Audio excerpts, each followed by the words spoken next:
আসসালামু আলাইকুম। আমাকে একটা আপু প্রশ্ন করেছে যে, "আপু, আমি অনেক চেষ্টার পরেও আমার হাসব্যান্ডের কাছ থেকে খোলা তালাকটা নিতে পারিনি। আমার হাসব্যান্ড কিছুতেই রাজি হচ্ছে না আমাকে তালাক দেওয়ার জন্য।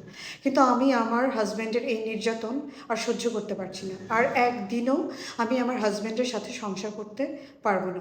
আমার জন্য কি আর কোনো রাস্তা নেই? আর কোনো পথ খোলা নেই ওর কাছ থেকে বিচ্ছেদ নেয়ার?"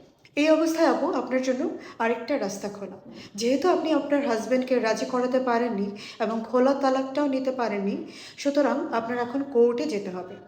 বিচ্ছেদ আইন অনুযায়ী যদি কোর্টে মামলা করেন, তখন আদালত বিভিন্ন ক্রাইটেরিয়াস ফলো করে বিচার বিশ্লেষণ করে তারপর আদালতের ডিক্রির মাধ্যমে আপনার মনের ইচ্ছেটা পূরণ করে দিবে। যদি আসলেই কোর্ট আপনার কথায় আশ্বস্ত হয় বিভিন্ন প্রমাণাদি ধারা যে আপনার ধারার এক দিনও সংসার করা সম্ভব না, তখন আপনার হাজব্যান্ড চাইলেও আপনাকে তালাক না দিয়ে পারবে না। বিচ্ছেদটা তখন কার্যকর করতেই হবে। কোর্ট আপনাকে আপনার মনের বাসনা পূরণ করে দেবে।